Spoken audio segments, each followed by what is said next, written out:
Hello and welcome to another episode of In the Huddle. I'm your host, Claire, joined today by our special guest, former U.S. men and women's volleyball coach in the NCAA, David Heller. Welcome to the podcast, David. Thank you, Claire, so much for having me, and really excited to get to share some of my knowledge about the NCAA and how players from all over the world can kind of pursue their dream of playing in the United States. Amazing. So by way of introduction, can you please tell us a bit about your background with coaching in the NCAA? Yeah. So I'm David Heller. I currently serve as an international officer for Durham University located in the UK, but I spent 12 years coaching in the NCAA for both Division I men's and Division I women's volleyball. I worked at the University of Mount Olive in North Carolina for 6 years as the head men's coach and had a really amazing time and actually got to coach several athletes from countries all over the world, including Australia. I've had athletes from Brisbane, Perth, Melbourne, and Sydney. So kind of, all over the country, which was really, really amazing to help them find their pathway to the United States.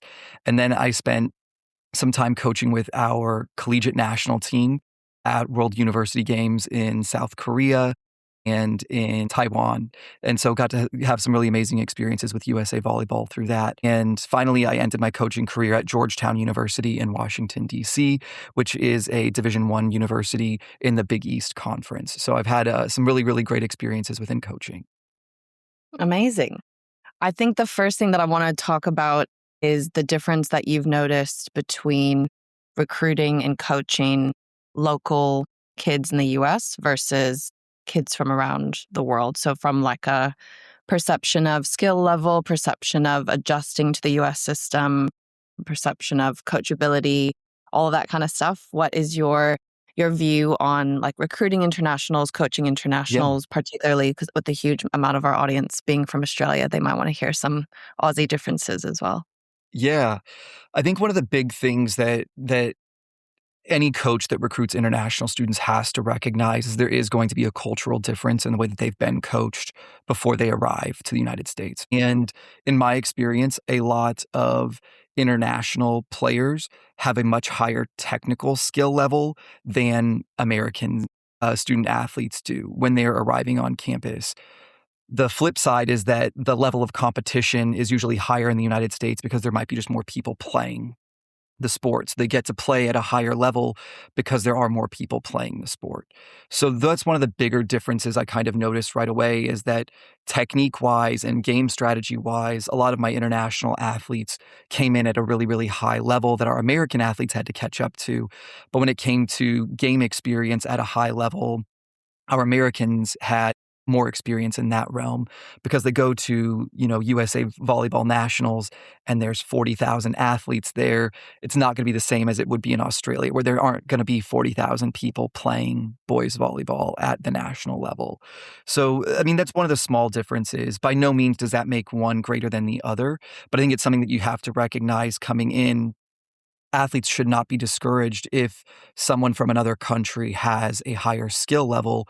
Focus on your strength and what's going to get you onto the court. I think that's one of the big things that I tried to help both of our athletes, whether they were from the U.S. or from outside the U.S., realize is that your strength is what's going to get you playing time on the court. And that's where you really need to focus on all your energy. I think that there are some other differences when you play for your national team. It might be a little bit, I won't say easier to make a national team as an international athlete, but because there's maybe fewer people competing, you might have a higher international level of experience playing. I think that's a huge benefit that you can put on a resume as well. If you've ever represented your state or your region internationally or your country internationally, that's something that coaches definitely look for. And can you go into a little bit of detail about the kinds of sports that a lot of the males are playing in America compared to other countries? Because, growing up, I didn't see as many guys playing volleyball, whereas like basically every female I grew up with played volleyball at some point. Yeah. Can you talk a little bit about the differences for people listening who don't really know about all the other sport options that guys tend to go in and maybe why the pool of male volleyballers is a bit lower? Yeah, a lot of it comes down to scholarships as well. in Division 1, 2, so Division 1 and Division 2 get merged into one division, Division 1 in the United States. Those scholarships max out at 4.5. You cannot give more than 4.5 scholarships away in men's volleyball in Division 1. And so with there being less funding opportunities, a lot of Americans or international athletes will pursue American football, which is a head count sport, which means you get everything paid for. Basketball is the other men's head count sport, which gets everything paid for. Tennis usually gets pretty good deals because there's fewer people on the team, so maybe their scholarships can stretch a little bit farther. Distance runners tend to get a lot of money scholarship-wise in the U.S. when they're running for their universities. But other university sports that I would say are really, really popular in the United States currently, football, soccer has really taken off with, the World Cup having just been here. There's obviously a lot of buzz around that. Lacrosse is another one that's really growing fast in the United States, as well as ice hockey. So there are a lot of sports that you can compete in here in the US, but because, again, of funding issues and because of Title IX, where we have to provide equal opportunities for both men and women, men's volleyball has fewer financial opportunities because American football, as I mentioned, men's volleyball gets 4.5, American football gets 115. So there is a very big difference in the balance of scales of funding. And so because there are so many financial opportunities on American football, there are a lot fewer for men's volleyball. Yeah, that is definitely a huge difference for Yeah. sure. And that new 5-for-5 rule that's coming in, I think that will change some of those sports very dramatically that you just mentioned as well. Absolutely. I think a lot of the sports that are benefiting from NIL and these other rules that are really coming into place tend to be American football and basketball. Women's volleyball is up there. Men's volleyball, I love the sport. I love our athletes, but we just aren't as marketable or as watched as other sports are on TV. So we're not really catching the NIL deals. And I'm sure students will stay in their opportunities to do 5-for-5. But I also wouldn't be surprised to see people leave early to play professionally instead of sticking around for another year in the NCAA or pursuing a master's degree or doing, just entering into the workforce. I would say men's volleyball is not as marketable yet, but you never know what the future can Absolutely. hold. Yeah. Yes, Pretty it's crazy. obviously gaining popularity here in the United States Yeah. with more and more teams popping up, and that's great to see, but it still is not in the realm of, 340 Division I teams sponsoring the sport like American football or basketball would be. Yeah, exactly. Well, for those people listening who are not aware of how the different divisions work within men's volleyball, we have Yeah. David here to help explain a lot of the different divisions. I know that there's been a lot more JUCO teams added as well. So can you talk a bit about the rise of some of the JUCO teams and the different divisions of competition? You mentioned D1 and D2 merge into D1. Can you talk about JUCO, NAIA, California Community College, and then all the different NCAA ones? Yeah. So I think that 2-year colleges are a great way for students who maybe don't know exactly what they want to do or pursue at university. And it's usually at a lower cost than a full 4-year institution. So there is nothing that I don't think coaches have any type of preconceived notions about students coming from a 2-year university. I recruited athletes from 2-year universities or colleges when I was in coaching and had great experiences with bringing students in for 2 to 3 years after they had gone into that. I think that, again, you have to find what's the right fit for you. Those junior colleges or 2-year colleges tend to be for students, like I said, who maybe want to be a little bit more aware of cost consciousness, as well as not maybe knowing what they want to do fully in their post-volleyball careers. And so it's a great way to kind of build up and take a few different classes from different areas, leave with an associate's degree, which is a great thing to have because most 4-year institutions are going to automatically accept you with that associate's degree and the minimum GPA requirement coming from your original institution. I think the 4-year institutions are either going to be Division 1, 2, again, which is just Division 1, Division 3, and NAIA. All three are very, very different in how they can financially support you. Division 1, 2 can sponsor you with both academic and athletic scholarships. You are able to stack both at most universities.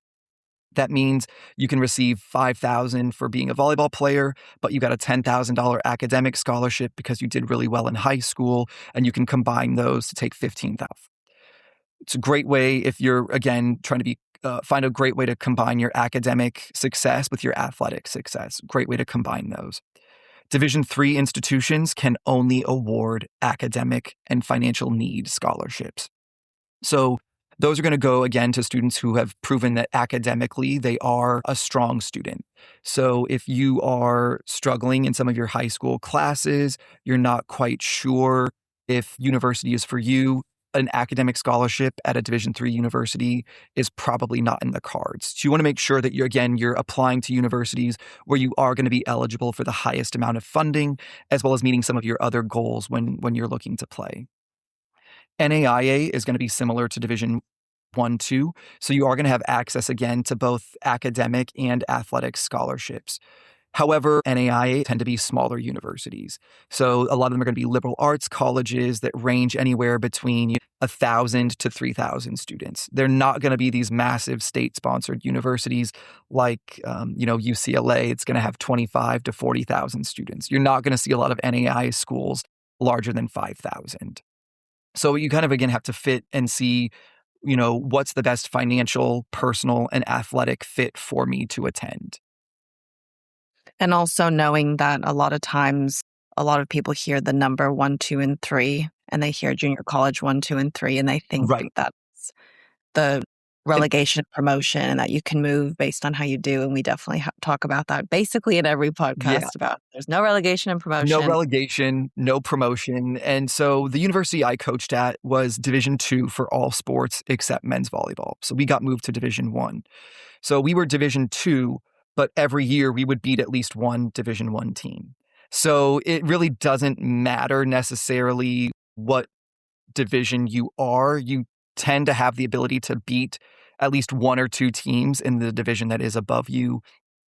In the US, all the divisions are based off of is how much money your university generates through athletics and how many scholarships you can provide. There is not a metric of you have to be this good to stay in Division I or you get relegated to Division III. It doesn't typically happen like that. In order to move divisions in the US, you pay a fee. It's like $20 million and you're able to move divisions. So it has nothing to do with how good your team is. You look at right now, there's an athlete on the men's national team who just finished second in VNL. They lost to Poland in 5 sets, and one of the middles played at Division III Vassar. So it really doesn't mean that because you play at this university, skill-wise, you're not good enough to play at a different university. It's really about finding the right fit for you. If playing at the highest level, Division I, is the most important thing for you, as being on that team, you also have to recognize you can come and be on UCLA's team, doesn't mean you're going to play. So if playing is a higher priority for you, it might be a better idea to look at some of those other divisions where you are going to be on court, a contributor, because again, teams that are competing for a national championship every year, the competition level to be on court is going to be very, very high. And what we've found, which you probably found as well, is a lot of internationals think, well, if I'm going to move halfway across the world, I'd like to be able to actually play. Whereas I feel like Americans are not always as concerned with being on the court immediately, because I think a lot of Americans have also copped being like a freshman on varsity in high school, so they kind of understand how that works already. Yeah. So the riding the bench is not as a big of a deal as for an international may be. But yeah, that's what we talk about a lot. We talk very much about finding your right fit and taking away all the like quote unquote brand recognition of schools that may be international siblings or friends or international coaches or classmates have heard of, and they want to be able to say, oh yeah, I'm going to this university, because they want to be able to say the name of some university that someone knows. But I feel like particularly in the sports like with men's volleyball, just the sheer number of teams offered, there's going to be, of course, a lot of schools that men's volleyball players have never heard of before. So I think just because you haven't heard of the name of the university does not mean it's bad. Absolutely not. Again, I had never heard of the university that I worked at until I moved back to the United States, and I applied for a job and looked at their records, and I was like, oh, they're good. And, we continue to have winning seasons every year that I was there. And those were the things that I think were really great I used as a recruiting tool. Is I would play these really big Division I teams. We would play Long Beach. We would play Grand Canyon. We would play BYU. And that actually helped me recruit athletes that were really good international players to come to a school they'd never heard of because we were playing at Penn State every year. And they had this opportunity to kind of show what their talent level was against these top tier Division I programs. So I think that those are also things that you can ask a coach as you're going through the recruitment process, especially if it's at a school that maybe you don't know the name brand of, but you can talk and say, well, what schools do you play in your non-conference schedule? Or, who's in your conference schedule that I may know and want to prove myself against and show how good of a player I am. Because there are a lot of top tier programs that do look down or take advantage of like, this is going to be an easy win. And then they end up losing a couple of sets or an entire match to a school that they shouldn't lose to because they do come in with that air of, oh, it's just a small school that we've never heard of. So I think that there are a lot of advantages that can come with going to those smaller schools if they're the right fit for you. For sure. Yeah. I remember when I was a sophomore in high school, I said to my parents, I want to go to a 70,000 plus university. And they said, why? And I actually didn't know the answer. I had just had one day just decided. And I was like, okay, I need to rewind here. I need to figure out why I all of a sudden decided that was important. Looking back is laughable. I'm like, what was I thinking? But anyway, so I feel like with the internationals that are looking to play volleyball in the US for men's volleyball, I think a lot of people hear about women's volleyball. They see all the coverage about the stadiums selling out for Nebraska and things like that. Can you talk a bit about men's volleyball coverage and the different, like the number of teams in Division I, the number of teams in NAIA, the number of JUCO teams? Yeah. So there's definitely a rise in Division I programs. Like as I mentioned, because of Title IX, there are not as many as there would be if Title IX did not exist. Title IX is a good thing. Do not get me wrong. We want to make sure that everyone has fair access to athletics and scholarship funding. But it does hurt the opportunities for men's volleyball players. In Division I, II, there's maybe 70 programs. So it's not a whole lot when you consider there's over 3,000 universities in the United States. And Division III, there are over 100 programs that sponsor men's volleyball. So it is a little bit more common at the Division III level. And then in NAIA, again, it's going to be about 40 to 50. So not a lot in the NAIA. And junior colleges, again, it's growing, but it's still under 50. So it's not one of those sports where you can just throw a dart at the map and say, oh, this is a place I can play at. You do have to kind of look at where the hotbeds for volleyball are in the United States. And that's kind of where the universities are also going to be. California probably has the most. Then the East Coast, Pennsylvania has a lot of opportunities between Division III and Penn State being the Division I school. New York has a ton of Division III opportunities. I know those are areas where a lot of students that are international want to live close to New York City and California. There's a few in Florida.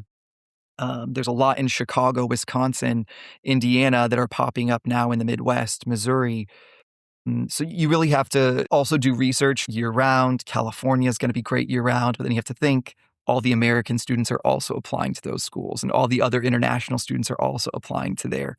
So again, just be ready for that competition when you make that checklist of what's important to you and your university. I think the living on campus, as some people listening will know, yes, you can live on campus in a lot of these places that offer men's volleyball, but then there's also places that don't have on-campus housing, but the off-campus housing is maybe a block or 2 blocks away and you can walk or you can carpool with someone from your share house. So not too bad. Yeah.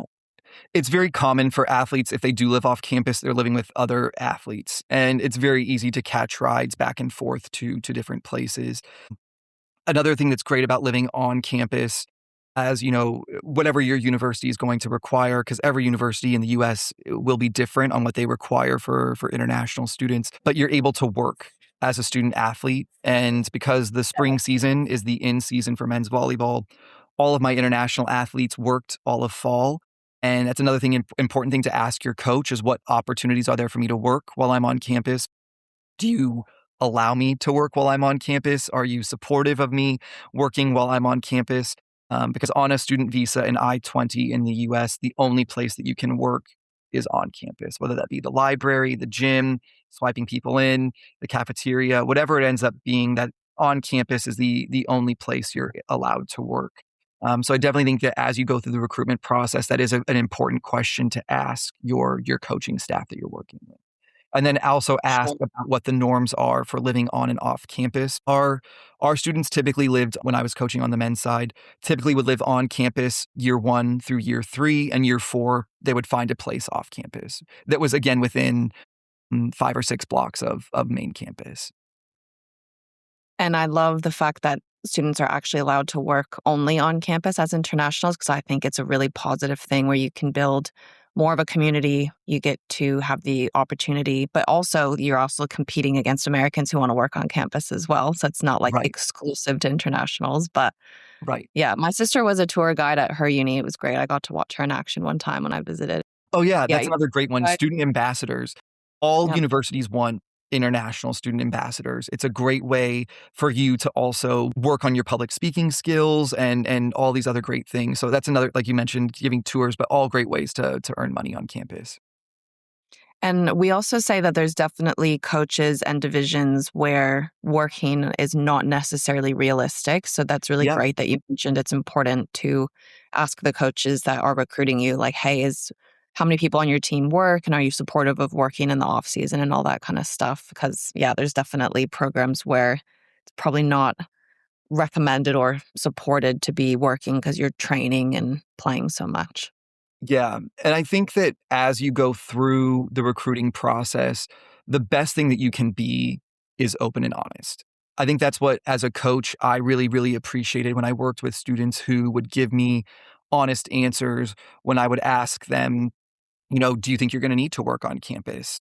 And I don't make any judgments, but I just want to know because I want to make sure that I'm supporting you, but that you're also able to fulfill all of your obligations as a member of our team. And Yeah. I think that honest conversations are really difficult for both coaches and players to have. But I think that that level of respect only goes up for that student athlete when I'm having a conversation with them. It can be the first or second time we're on a call, and I could just say, I think you're going to be a really good fit for us. And the player, if they're not feeling it, I respect them more if they say, coach, I really appreciate the opportunity. However, I think there's another school that's a better fit for me. I appreciated that so much more than getting ghosted or just, getting dropped off of like, yeah, I'm really into this, but now a school I think is better emailed me. So I'm going to put all my money in this basket and I'm going to stop talking to this coach. It is fine and it happens. And unfortunately, coaches will also do that same thing to athletes, which I don't love. But I think that's, again, where you have to have some tough skin in the game if you really want to get recruited. There are going to be coaches who really are going to be champions for you and are going to want to support you from day one of you applying until you walk across that stage with your diploma. Those are the coaches that you really want to play for, not the coaches necessarily who might want to look at you as just, I get to utilize this person for 4 years and then they're out the door and I've got to replace them with somebody else. That's not a coach I would have done well with. That's not the type of coach I was, but that coach works for some people. But I think that you really have to, again, go through and figure out if you're not the right fit for a school. I think that it's pleasant for you to say, yes, you're not the right school for me. I'm looking in other directions, but I really appreciate this opportunity because it does take time and energy for me as a coach to reach out to you and make time so that we can create these relationships, so that you do feel comfortable with us to have those hard conversations. But again, my respect for you when we play against each other, when you're at that other university, I'm still going to say hi to you. I'm still going to cheer for you because you're a great player.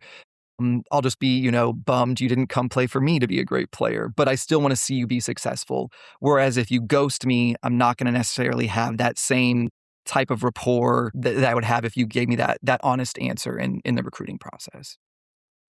Yeah, I think that open and transparent communication from both parties is really good. the coach and the athlete, and notice how, I think for people listening, it's important to notice how we're talking about the athlete and the coach. The parents aren't discussed as much in this process because the athlete should be the one driving this conversation. They should be the ones reaching out to coaches. They should be the ones expressing their interest Mhm. because the athlete is the one who's, going to college, not the parent. And I know that there's a lot of discourse online about athletes being underage and maybe they shouldn't be the ones reaching out to coaches. But, in the grand scheme of things, the athlete is the one that's going to be playing for you and attending university, not Yeah. the parents. I think that there are appropriate times where parents can ask to join a call. I think that that does have to be driven by the athlete and the coach. I Yeah. think that if the parents want to be involved on the first call, it's really difficult for a coach to get a sense of who the athlete is because a lot of parents will tend to answer questions for their child because they do want to brag about how great their child is, how smart their child is. And a lot of people are really humble. They're not going to say, yeah, I've got 12 A's in this class and I've, got best spiker at this tournament. Like they're not always going to lead with that, but parents absolutely are going to push those awards, which is great. But we know those things about the student. That's why we're recruiting them. We already know how amazing this person is. They've already impressed us enough to get on Yeah. this call. Now it's the deeper conversations of what do you want to study and why? And I think when parents are involved in that conversation, we get a less truthful answer sometimes. We get the answer of, I want to go into accounting because I love accounting. A lot of people don't love accounting. They go into accounting because their parent is an accountant or their parent wants them to be an accountant. And that's what they think that their pathway is going to be. And then they get to university and they realize, I really love music. And that's what I should have been pursuing this entire time. But it's a degree that's perceived as not as lucrative. So my parents maybe didn't push me in that direction. And so I think that there are times when parents should be involved in the conversations. Obviously, the parents are going to be helping with some part of financial aspect of covering the rest of costs. So I do think it's prudent for parents to be aware of what honest costs are going to be after a scholarship is applied, after academic scholarships are applied, what visa costs are, all of those different things.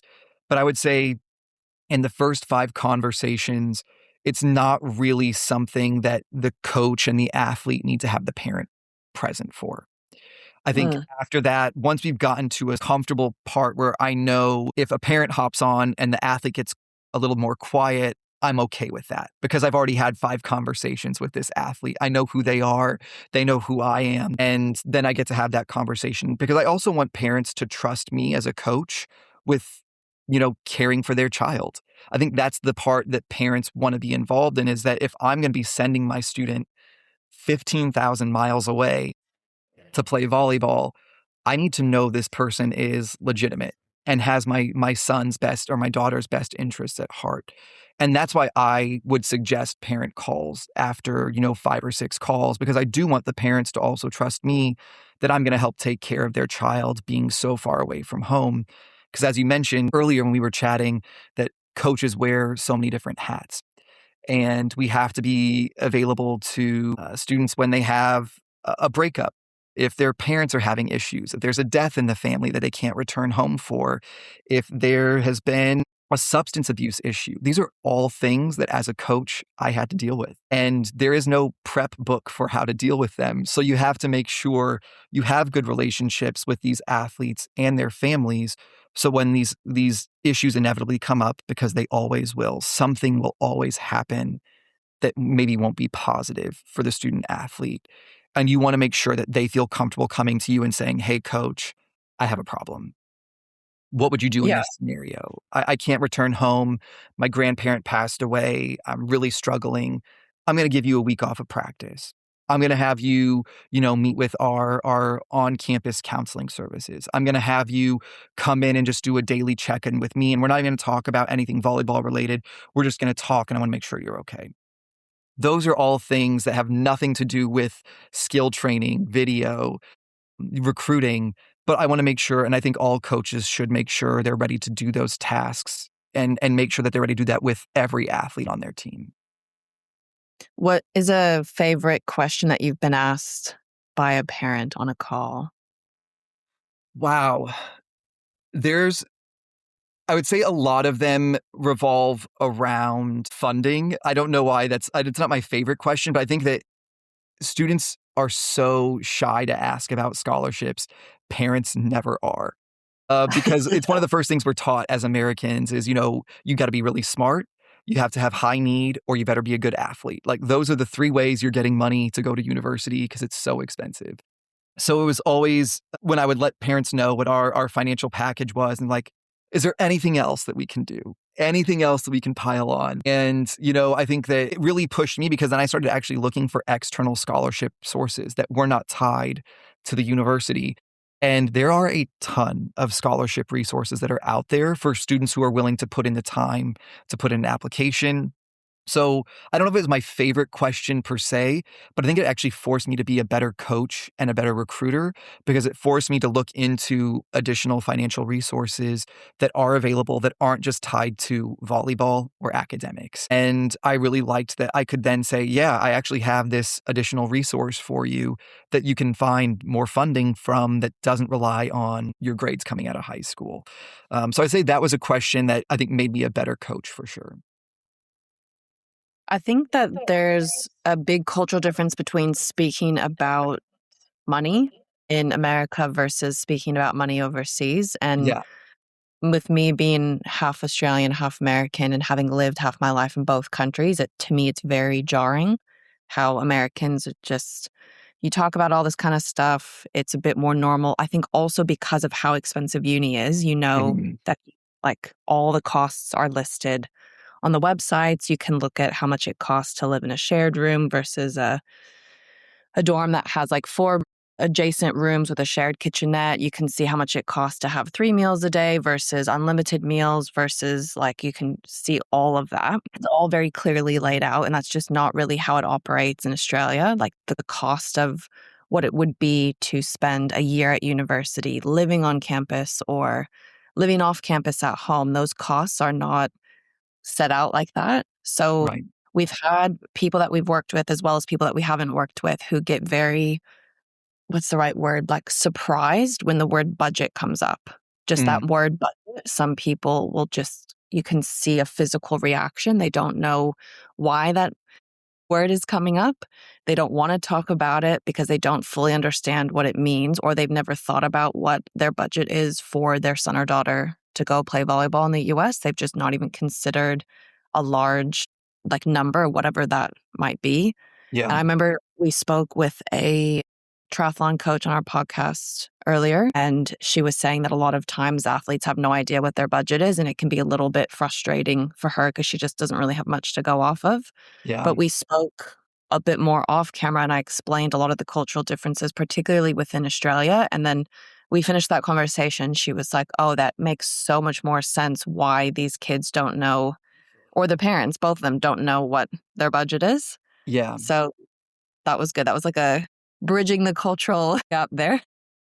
And I think there will be so many because I feel like a lot of the um, perceptions about being an athlete in the United States in every country I've recruited from is based off of TV and movies. And every TV and movie gets it in completely wrong. If any TV producer, movie producer is watching this and they want to hire me as a consultant to make sure you get it right moving forward, I'm available. But I think the perception from most international families in the beginning process is that full rides are the norm and not the exception. I think that regardless of someone's financial situation, it's what you said before. It's important to know that the movies definitely make it seem like everyone is on 100% scholarship, and that Yeah, is I definitely wish. not. Would be great if that was the case. But then, of course, internationals need to worry about visa costs. And as someone who's an American citizen, I've been quite surprised at how those visa costs have gone up. And at one stage, to get Australian passport was one of the most expensive passports in the world as well. So that was interesting. I didn't realize that at the time because mine still had 10 more years on it for Australia. But I was like, wow, this is pretty crazy. This is the most expensive passport right now to renew. So those I costs think can all add up. Yeah. what I want your athletes and their families to also, I would say, take away from the scholarship conversation, because I know I've talked about it a lot. Your worth as a volleyball player is not attached to the dollar amount of your scholarship. And that is Mm-hmm. not just for volleyball. That is for any athlete that is out here. Your worth as an athlete is not determined by the scholarship amount that you receive. It just isn't. We have finite rules in place. We have things that we have to follow. We have needs. The needs from a team each year, position-wise, are different. You might be the best libero in the world, and you're worth a full ride scholarship, but I've already got 2 on the team, and I really need an outside hitter that's going to score out of system. And that's where I have to put my money, because that's a point scoring position. And not that liberos, I was a libero. It was so important. So I need a great libero to pass and play defense and set out of system and do all these things. But do not attach your worth as an athlete to what your scholarship assignment is. It's not something that is done to ever attack you as a person or your self-confidence. Don't let that happen. You are a great athlete. Coaches would not offer you a spot on the team if you don't have value. Remember that. For sure. And that should be put on posters all over the United States and all over the world, for sure. Exactly. Yes. Yeah. Because there are many coaches who, like you said, they will watch someone and will want them to come play for them and will want to offer way more money than they actually have. And it's not a reflection of you as an athlete. It's just a reflection of the current budget or the needs of the roster. Yeah. Correct. Definitely. And I would say the nice thing about men's volleyball is that you can get scholarship increases. So that is something that you, like, if you come in as a walk-on or a low scholarship player, but you end up developing really, really well, because I never got to see you play live. I only saw your video because you live in Australia and I live in North Carolina. And so, you come to campus, we would increase athletes' scholarships when they performed well. And so it is possible to have that happen as well. Well, let's segue then into video footage. So a men's volleyball player who's listening to this, or a men's volleyball parent who's listening to this, what kind of stuff do you want to see in a highlight video that you think is really important? And what are some typical things that you see that you consider fluff that really just don't need to be in there? Yeah. So I think I'm going to go by position, so that way I can get really detailed in what I looked for, because I think that's important. Recent, regardless of which position you play, it needs to be recent. If you're sending me highlights when, you were 1.80 meters and everybody else is 1.40 meters, but that was 3 years ago, I don't need to see that. I don't need to see the film where you were the giant playing against people that were, much shorter than you were. So we want to see recent film. So that way we know it's up to date. You're at your current skill level when we're watching. If you are a libero, we want to make sure you can pass. Number one, that should be the first 3 minutes of your video, is you passing. I need to see movement left, right, short, and back. I want to see directional all. I'm going to see you passing float serves. I'm going to see you passing top spin. So that way I know top spin can be a little bit easier to pass because it doesn't really float or move, but I want to see you pass everything and keep them, I would say, in categories like that, where you could say moving to my left on a float serve, moving to my left on a top spin, and then same with back, same with front, and same to your right. I would also, as a libero, see digging, cross court, and downline. Those are both really, really important. I want to see that you can dig and read a hard-driven ball, not just on a closed block, but if there's a hole in the block, are you able to step in and make a good read and keep the ball alive? Third thing I would look for in liberos is out-of-system setting. So when the setter has dug a ball, I want to see that you can set the right side, the left side, and the back row options. So you're able to put up a hittable ball when the ball has been dug to you by the setter. If you are an outside hitter, the first things I really want to make sure I see are, unfortunately, they have to do everything. Outsides have to do it all. So you've got to be able to score out of system. That's the thing that I think is really, really important for coaches to see in your first couple of seconds of video is, can I score when there's a double block up or a triple block up? Then I want to see passing, because outsides, you have to pass. You got to be able to pass the ball to play the ball. And so they've got to be able to pass. Blocking is probably a skill that gets utilized the least, but I think is really, really important in being an outside because so many teams have strong opposites. You're going to have to help block against those. So strong blocking moves. Serving is another thing that has to be on there, a strong serve. And then I would say the least important from an outside is going to be your defense. Not saying it's not important, but your floor defense is going to be the last thing that I look at because it's the skill that can't score me points. It doesn't score a point by you keeping a ball off the floor, whereas all the other four, you're blocking, you're attacking, you're serving, and you're out of system attacking, those are all going to result in a point if you do them correctly. If you are a middle, blocking needs to be your number one skill. You're a middle blocker, not a middle hitter. Unfortunately, the higher levels you play at, the less you're going to get set. So if you are determining I'm a good player because I can score when I get set, but you can't block, you're going to get overlooked by the top teams. You need to be able to block, make good reads on back row players, whether it's the BIC or the D ball coming out of the back row. You've got to be able to move pin to pin and be able to work on sticking with your middle as well. Obviously, you want to see that you're able to attack in system for a high efficiency, attach stats as a middle blocker to make sure that we can see that you're hitting around or above 400. That is kind of like if you can hit 400 as a middle blocker in the US, you're going to play if you're also a good blocker. So we want to make sure that we're hitting at that high percentage. And then lastly, or the last two positions, opposite, you've got to score out of system. Score out of system, scoring in system. So when the pass isn't perfect or the set isn't perfect, you have to score. And I want to see that in the first 30 seconds of your video. It should be the first thing I see is your most impressive out of system kill. That's what's going to grab a coach's eye. You don't have to pass, but you can throw in passing stats. Blocking is probably the other most important thing.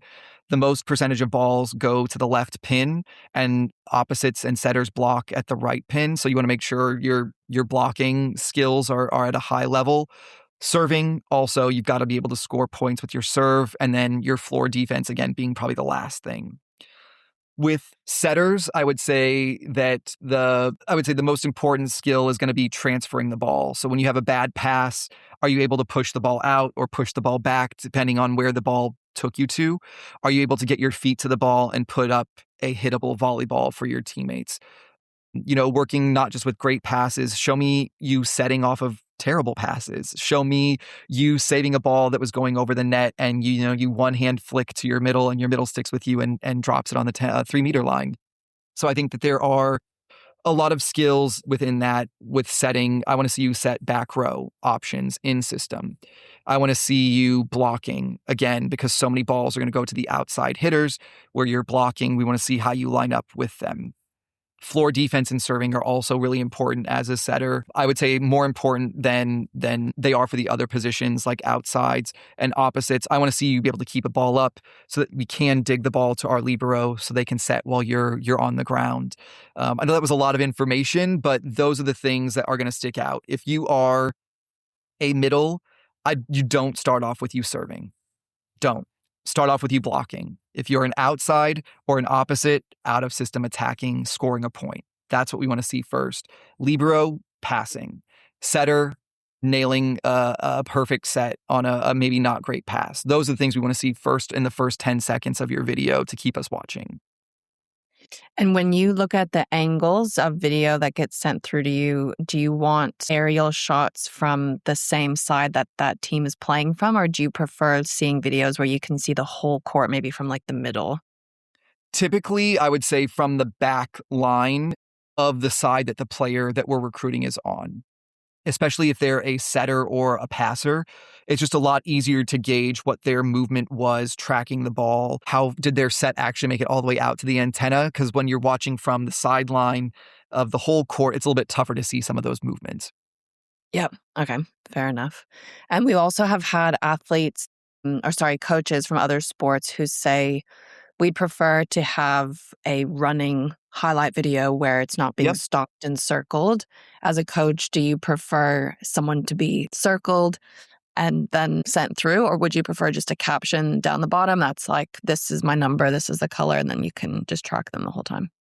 I liked both. So obviously, highlight tapes are just going to show us the the best of the best. But I want to see full gameplay. Circling yourself is unnecessary. You can just tell me your number. We know what position you are. If someone's attacking, I'm going to assume that that's you.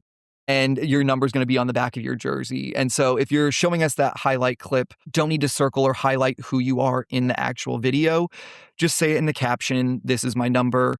This is the position I'm playing. If your jersey number changes for any reason, just let us know that it changes. But I want both. I want the highlight reel as like the appetizer where I can see, oh, they've got all these different skills that I'm looking for.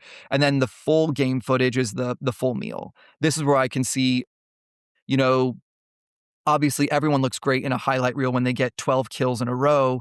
But in this full game footage, he had 1 kill in 15 attempts. That's not good enough for the standard that our team is looking for. And so I think it's also part of the athlete responsibility to not be deceptive and just providing highlight clips. Because again, everyone is an all-star in their own highlight clip. We want to make sure that you actually can compete well at a high level because we want you to be successful when you come to our gym. We don't want you to get there and struggle because you showed us your 10 best hits and that's all that's in the highlight reel. Yeah, for sure. And I think something that you mentioned before, as well as you were saying that when you come on campus, there's potential for scholarship to be increased because you've only seen highlight video and then you get to see them obviously play and develop.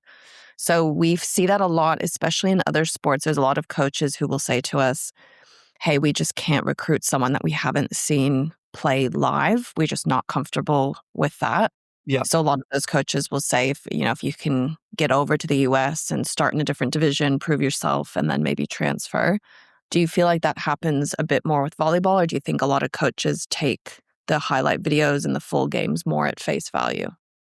I will say it's probably different case by case. I think that there are athletes that come over with the intention of, I'm going to start at this school because they gave me a great scholarship and I'll use my stats in this. The negative is that can also not work out in your favor. And you might come over thinking you're going to be, an all-conference athlete at this smaller school, and then that doesn't happen. And then that bigger school's definitely not going to be chasing after you. I would say that smaller schools, when they're in the recruiting process, they're not thinking about this athlete is going to be leaving. They're thinking about this athlete is invested in us. They want to come to us for this reason because they want to stay. They like the culture that I've built. They like me as a coach. They like the team that they've gotten to meet through Zoom calls or whatever. I think that there are dangers in walking that tightrope of I'm going to go to a smaller school to transfer to a bigger school because it's not, I would say less than 50% are going to work out that way. Yeah. I think also internationals getting used to this system because I think it's hard to say, oh, I'm going to come to America and then transfer when you haven't even experienced what the system is like yet. Right. I think it's good for people to just be open-minded and to go, yep, I'm going to America and I'm going to be a great teammate. I'm going to be really coachable. I'm going to try my hardest and, see what happens. And that did happen. We had athletes that had played when I was coaching on the men's side for their junior national teams. And I was like, oh, they're going to be great for us and this. But then we would have an American that would beat them out in their position. And it was really, really hard for them because they're like, but I'm a starter for my junior national team. And they are not for their junior national team. And so it is one of those things that it creates a tough mental challenge for you as an athlete. Am I going to rise to the occasion and become better for this? Or am I going to go the route of I should be in this position, but I'm not? And so it can, like I said, it can work against you. But I think it's also, if you decide that you go to a university and it's not the right fit for you, you do put up these amazing numbers and you want to transfer and schools are interested in you, it is okay to do what's best for you. It is, absolutely. But also making sure that when you're doing what's right for you, you're being a good person throughout that process and you're not Absolutely. you're not kind of leaving immediately when something gets tough. You're having a conversation with your coach and you're having those tough conversations instead of just being silent and then all of a sudden saying, I'm going to enter the transfer portal. It's hard for coaches to tell students that you're not the right fit for our program and we won't be recruiting you any further. It is difficult, but I think that as students realize what's important to them, they end up in the situations that are best for them. We've had athletes that returned home to finish school because coming to the US just was not the right fit for them, but they had to try it out. And I had a lot of respect for them for trying it out. And they had that conversation with me and just said, hey, I really appreciate the opportunity. However, the distance being from home is tough. The training schedule is different. I wanted to try it. I tried it and I want to pursue something different. It is okay to do those. But as you said, I think it is really important to remain kind of humble in that experience. If you are trying to pursue a perceived better opportunity of a stronger university, that it is important to remember that there's a chance it won't work out for you there, and to not burn bridges on your way out, because it is a small world. Volleyball in general, but men's volleyball even smaller. So you want to make sure that you do remain respectful through all those processes.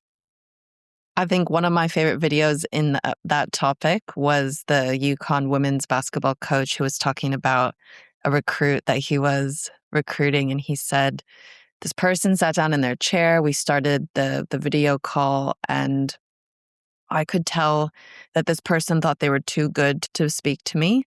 And this was before he was coaching at UConn, like way before. Yeah. And he said this person didn't even know which foot was their pivot foot. And they were just sitting there thinking that we were like not good enough for them. And he said that behavior and that like attitude just like oozed through the screen. And he could feel that this person just thought that they were too good to speak to him. And so that was a really interesting video for me, because I think that so many internationals think that they're going to potentially end up somewhere that they're too good for. Yeah. And so that video is really, in my opinion, is a very important video, because especially as an international going into a team environment in the US college system, you have no idea what you're going into really. So you should never be having a conversation with the coach where you are oozing that you think you're too good for their team. Right. I think that it gives false hope to both sides of like, oh, they might actually come to school here, like they're interested in us. And it makes that conversation, if you decide not to go to that school, even more difficult because the coach thought you were really interested in the university. Yeah. Yeah. And so some of the athletes that we've helped for men's volleyball are very curious about post-college pathways.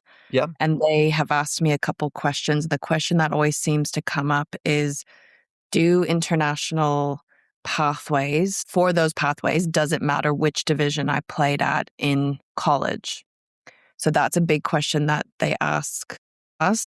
Yeah. And that a lot of parents will also ask us, what are the pathways post-US college for professional volleyball? Yeah, the level you played at does not necessarily matter. It's the level of your play that matters if you're going to be a pro or not. And I would say that's for any sport. If you are a baller at Division 3, you can play professionally. If you're second team all conference in Division 3, not to burst your bubble, but you're probably not going to sign a professional contract. It's not in the cards for what your talent level is. Again, in a realistic conversation, if you think getting to play in the NCAA is hard, getting to play pro is even harder. And there's an even smaller pool of athletes that can be drawn from. But I think that coming to the NCAA, training at a high level, whether it's Division 1, Division 3, NAIA, you're going to get good competition. If you are a first team all conference player, Division 3, an All-American at Division 3, you absolutely have opportunities to play professionally. Absolutely. In Division 1, if you're first team all conference, if you are an All-American at any level, you are going to play professionally. You have the ability to. You can play professionally if you're not one of those things. But again, the pay is not going to be amazing. You might get a €500 stipend for the month plus housing. But if you want to say that you played professionally, there will be a team that potentially can take you or will sign you to a contract. But again, I think it is something that a lot of athletes have now is, after this 5-for-5 and my NIL, I'm going to go play pro. I wish it was that easy. I really wish it was that easy to make it into that level, because everyone thinks that they work hard, and they do. But playing pro is so much more than just working hard. It's recovery. It's physical traits that are genetically given to you. There are certain things that other people have that you just will not have genetically, and you can't change that. And so I think that there are also things that people understand video wise that makes them a better professional athlete than someone else. There are so many skills that go into being a professional athlete that I think a lot of people just overlook or think it's if I score the most points on my team, I'm going to be a pro. It's not necessarily going to be that easy for you. So it is making sure that you're doing work with dietitians, sports psychologists. If you have access to all of those things, utilize them for every step that they're worth. What's your goal setting process? Do you know how many athletes I work with that do not set goals for themselves? And it's crazy to me that they have this, I want to play professionally. Well, what goals are you achieving daily to get to that? What do you mean? What written goals do you have? I don't have any. So you just have a dream in mind. You don't even have a goal. The dream is to play pro, but you're not doing any of the steps in between. So the same I would say for NCAA athletes. That should be your dream, not your goal. Your goals are going to be the things that you do every single day that are going to get you that offer to play in the United States. How many serve receive reps are you doing in a week? How many mindfulness activities are you doing that don't even include a physical volleyball per week? Like those are all things that, go to fuel your body mentally, physically, spiritually. All of those things are really, really important if your goal is to be an NCAA athlete. Set your goals and stick with them. Find an accountability partner, a coach, a parent, a teacher that you trust, a therapist, whoever it is, and work with them and show them these are the goals that I want to meet so I can achieve my dream. Playing in the NCAA is not your goal. That's your dream. Again, your goals are going to be those daily things that you take care of. I know I sound like a motivational speaker right now, but I'm just trying to give the best advice as I can to all athletes. You don't want to set your sight on something and then not do the little steps that are going to actually get you to that thing that you want. Yeah, so important and so overlooked. And I also think that that is a symptom of social media where people are just seeing the end Instant result. gratification. Instant gratification. They're seeing the end result. They're seeing lots Yeah, of people achieve things that you wouldn't necessarily see before social media. So they're not right. seeing the behind the scenes of how people are getting to those goals. But I also think something, especially for international athletes, different to Americans, because I grew up with the dream and the goal. Yeah. All my goals to get to playing college sport, because that's just what everyone around me was doing. That's what I wanted to do. But I know internationals don't always think about that until potentially sometimes it's too late. So I think, especially for internationals in sports where, like men's volleyball, where it's a lot smaller options, to give Mm, yourself time to achieve your goals. Because yeah. if you're in your gap year or you're just about to graduate grade 12 and you go, oh, I'd like to play at UCLA or play at University of Hawaii men's volleyball, you're giving yourself a very short period of time and the roster is probably already full. Yeah. So you want to give yourself time to get feedback, give yourself time to talk to coaches, give yourself time to be on the coach's radar, making sure that you're getting all kinds of things in set up for you to have even the possibility of a roster spot. Because I think the number one thing that we hear from coaches across all sports is we are finding out about these athletes too late. Yeah. So that's the biggest thing for all of our sports. And then, of course, with smaller sports like field hockey and men's volleyball, there's not very many teams, even water polo as well, just not very many teams. So making Mhm. sure that people are giving themselves a long runway to be able to set things up for them to achieve. Yeah. Yeah, I would say a lot of athletes in the US are discovered when they're 13, 14, 15 years old. And because we can see them in person, we can go to these large events. As an international student, you should be making yourself known around the same time. I'm not saying that you can't be discovered later in age, but if you're trying to give yourself the best possible scenario for a positive introduction, 13, 14, 15. I know that's wild for me to say, but it is when athletes start setting themselves apart from other athletes here. And again, it can be as simple as an introduction of, I just want to get put on your radar. Here is my skill tape. Here are my academic aspirations. send it off to a coach. They cannot respond until a certain date. It is different for every sport on when they can respond to you. Look at the NCAA rules so you know when that is for yours. Volleyball typically is June 15th going into their year 11. So it is a different time. Obviously, that's during our summer, Australian winter. So it is a little bit different in how things are arranged there.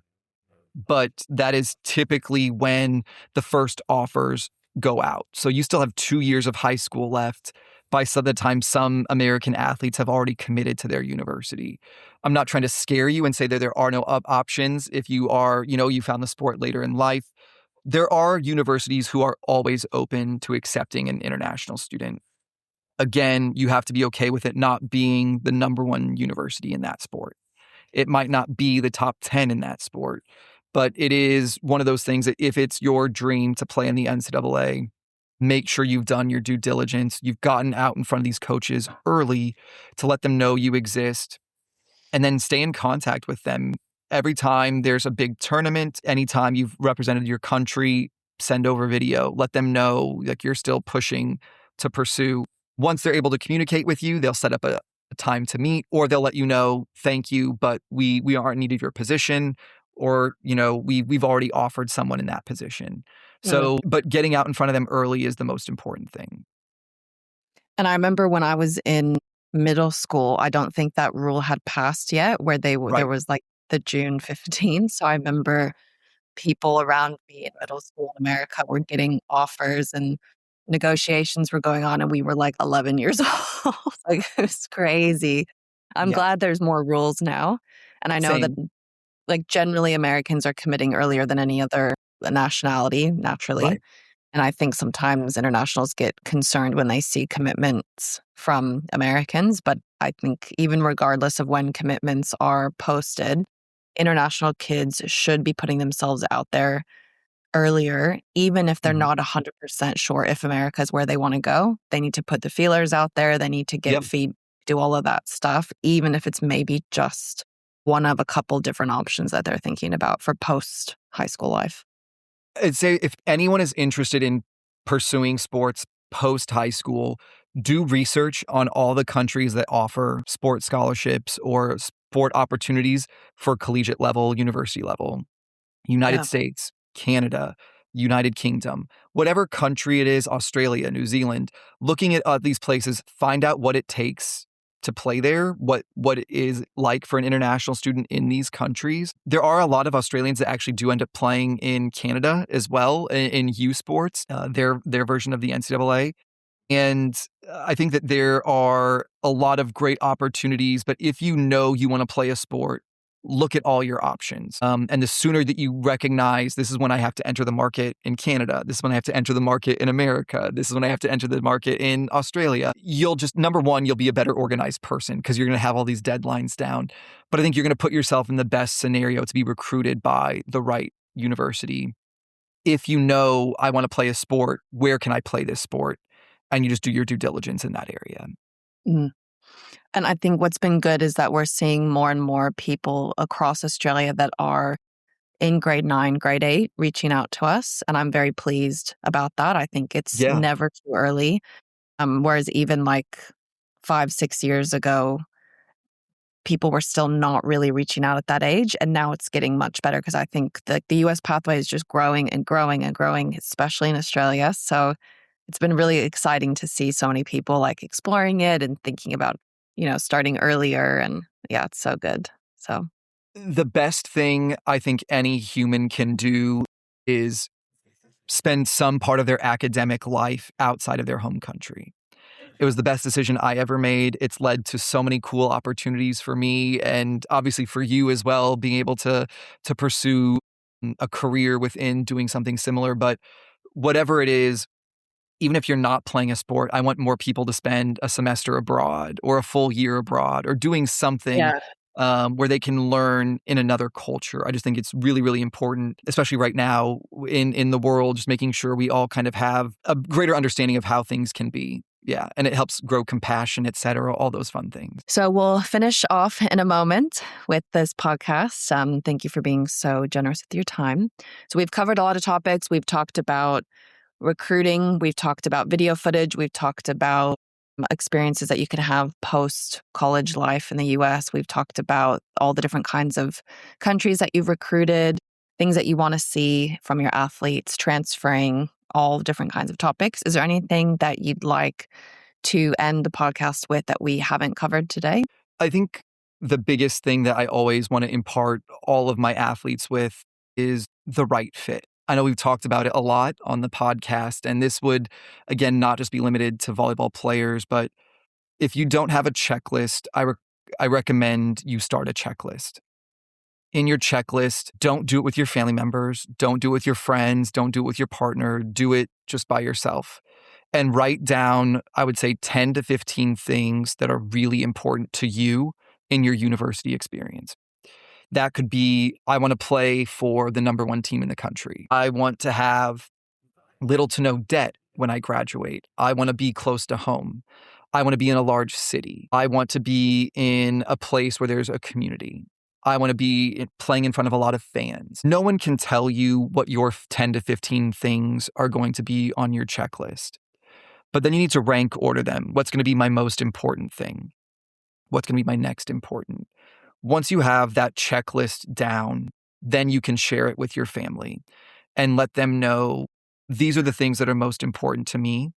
And these are the 5 schools that I think might be a really good fit for me to get these 10 to 15 things. Because if you're trying to wait for the school that's free in your backyard, your parents can go to every game, you have 1 million fans, and you get $1 million NIL, that school doesn't exist. Like, it just doesn't exist for anyone. And so I think that that checklist is really going to show you, of these 5 schools, which ones meet the most of those checklist items. And it's going to help you really narrow down. I know it seems so elementary and so basic, but I'm going to tell you that it's going to give you your best shot at landing at happiness on your first choice when you apply to universities. It's going to make sure that you have, that good rapport with your coach. That should definitely be one of the 15 things that you have, because you're going to be spending about 4 to 5 years with this person. You want to make sure that you trust them, that you can share information with them, that you feel safe with them being that far away from home. Those things are going to be really, really important. And when you share that information with your family's going to see what's important to you and how it might differ from what's important to them. And that is okay. It is okay to have a different set of 15 things from what your mom or your dad has, or what your grandparents have, or what your brothers and sisters might have, because it's you, and your journey to playing in the NCAA is not going to be like everyone else's. Everyone's journey is different. Doesn't matter what sport, doesn't matter what gender, their journey cannot be compared to yours. So if someone else receives an offer when they're 15 and you haven't received an offer yet, don't stress. That's not a part of your journey. It's not something that you have to have done. If it's not on your checklist, I need an offer June 15th. The minute I turn 16, don't put that on your checklist. It shouldn't be on there, by the way. But I think that those are things that you can't judge your journey based on what's happened with someone else. It doesn't, again, give you value or take value away from you based on what happened to someone else. Mm-hmm. So if you ever have questions, I am always here and happy to answer them. I want to make sure great people have great opportunities. And I just want to say thank you, Claire, so much for having me on the podcast. It's been really, really great to chat about my first love, volleyball. And any way I can help anyone, I'm always happy to do so. I do want to end actually with the second part to that question. Okay. If someone has made a checklist. Yes. And they have gone through the process and they're looking towards the end of the process and they have their offers in front of them and they actually don't have a lot of things in front of them from their checklist, what advice can you give them about their mindset in that moment? And the example I like to give is maybe someone who has either worked really, really hard in high school to improve athletically, and has gotten feedback and has taken on that feedback to work very specifically on something. Or maybe it's someone who started the process a bit later and was convinced that they would be going to a big brand name school. Yeah. And that they get to the end of the process and there's no big brand name schools anywhere on their offer list. Yeah. What advice can you give someone for that next part of their process? If you love the sport and playing it for the right reasons, you're going to be willing to sacrifice some of the things on your checklist. You have to.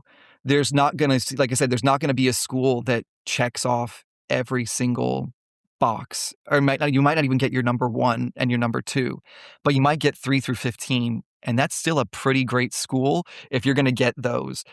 I would say don't be discouraged, because goals are there for us to reach for. I think that if you are dead set on this big name university, again, it's very finite, the number of them. And heartbreak might be in your cards. Like, it might be in your future that they're not going to offer to you. It's okay to shoot for them. And I want you to. I want you to try and be the best version of yourself as a volleyball player and as a person as possible. And that means trying to get the offers from the best schools in the country. But with that also comes, they may not offer you, and that is okay. That means that you get to then go to a competitive school that plays against them, and then you get to show out against them. Or it might mean that, Division 1 might not be the right fit for you, and you're going to meet amazing friends and have an amazing experience at your Division 3 institution. Don't change the name brand or associate name brand with my experience is going to be amazing, because it might not. Not every university is for every student. And that's another piece of advice I would think is really, really important to know. I wish every great athlete came to play for me, but I knew that my university and my program was not right for every athlete. And you can't take it personally if those things happen. Again, there are 18 roster spots. 18. That's it. There are no other additionals. Doesn't matter if you're a walk-on. It's limited to 18. After that 18, if you're number 19, that's really unfortunate. However, there are going to be other programs that have interest if you're willing to sacrifice some of those things from your checklist. I think that's something that everyone should really take into consideration when they're doing this recruitment process, whether you're a men's volleyball player or not. It's really, really easy to take this whole thing personally. So Yeah. easy. And what you said is so important. It's just, as much as you can, try not to take it personally, because there's so many coaches out there who want to offer 36 people a roster spot, and they want to give 100% scholarship to everyone, and they just cannot. And that's not a reflection of you as a men's volleyball player to just quit and give up. It's just a reality of the nature of, U.S. college recruiting. So I think that's a very, very important thing for people to remember. Because there's going to be a lot of coaches that are probably heartbroken by players telling them, you're not the right fit for my talents. And so it is one of those things like we both experience it on both sides, where we're not always the right fit. But again, it's not a reflection of who you are as a person or as a talent. It just may not be the right fit at that time. So stick with it. If you want to play volleyball, there will be a school that's willing to work with you. It just may not be a school that meets a lot of your checklist items. And we might end with some rapid fire. Think of the first thing that comes to mind when I ask these questions. Okay, So, I like this. favorite place that you visited in the U.S.? Chicago, hands down. Most underrated school in the U.S. in any division? Creighton, love Creighton. It's in my home city of Omaha, Nebraska. And I think that they do a phenomenal job of supporting athletics. They were in the same conference as us when I was at Georgetown, so I got to go home and play. They support their teams so well. Super underrated, it's a great, great school. Most overrated thing on someone's checklist when making a decision? I would definitely say, I have to be at the number 1 school in the country. I'm going to make the team in the number 1 school in the country. They're recruiting 3 people a year out of millions. It's tough. But I would say that's probably the most overrated thing. Most underrated thing for a high school athlete to ask a current player of a team that they're getting recruited by? I would say social life outside of volleyball, I think, is something that's underrated. And I'm not talking about going to parties. I'm talking about what do students actually do with their free time when they have it? Is it something that is applicable, or do we just keep playing volleyball in our free time? It is one of those things that I think is really important to ask. Do we do trips together when we have fall break? Like, are we going to the mountains to go hiking as a team? Or like, what do we do as a team when there's those awkward breaks in the year? And last one, which is one of my favorite ones to ask. When you think of your favorite person you've ever coached for men's volleyball, you're probably imagining someone's face. Yep. What is it about that person that you loved coaching? That they wanted to be the best version of themselves, and they would do anything that we asked of them to do that. If it was helping us wash jerseys, because we didn't have an assistant coach that did those things. So I had to wash those. And they were the first person to ask, like, can I help you with this? They were the first one to ask about extra video. They were the first ones to tell me that their mom was doing great and coming to visit from out of the country. Absolutely. I think they just did everything because they were a great person and a great volleyball player. So that just made it even better and more enjoyable to coach that person. Awesome. Well, thank you very much, Coach Yeah. Heller, for your time. Thank you for imparting all of your wisdom. And our community is very lucky to have you. And we appreciate you being on this podcast and taking time away from your busy schedule to chat with us today. No, this was great. Thank you so much. I'm happy to come back anytime and talk more about any topics. And hopefully I can make a trip down to Australia, and I'd be happy to do some in-person, mentoring as well. We'll work on that. We'll work on that. But no, That was thank you fun. so much for your time. I appreciate it.